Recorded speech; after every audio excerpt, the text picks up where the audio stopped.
Hello বন্ধুরা, আমাদের বাড়ি আজকে না হনুমান এসেছিল।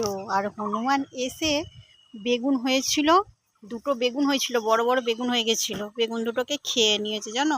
আজকে ভাবলাম বেগুনগুলো তুলবো, তুলে আজকে নিম পাতা দিয়ে ভাজা করব। এই যে দেখো কচি কচি নিম পাতা পারলাম, আর বেগুনগুলো কেমন খেয়ে নিয়েছে। দাঁড়াও তোমাদের দেখাচ্ছি। দেখো এই বেগুনটা কেমন খেয়ে নিয়েছে, এটা পুরো হাফ খেয়ে নিয়েছে। আর এদিকে তো ছোট ছোট এখন হয়েছে, এইগুলো তো আর খাওয়া যাবে না। ওইদিকে আর একটা ছিল, ওইটাকে খেয়ে নিয়েছে। মানে ওটাকে তুলে নিয়ে পুরো গোটাটাকে তুলে নিয়ে চলে গেছে, আর এটাকে হাফ খেয়েছে।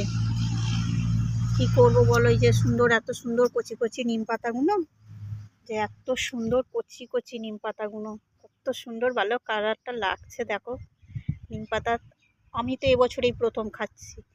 তোমাদের কি নিম পাতা এবছর খাওয়া হয়ে গেছে? অবশ্যই কিন্তু তোমরা কমেন্ট করে জানিও। আর আমি তো শুধুই ভাজা করব, কিছু করার নেই। এখন আর কে বাজার যাবে, বাজারে গিয়ে বেগুন কিনে নিয়ে আসবে? আমি তো এখন শুধুই ভাজা করে খাবো।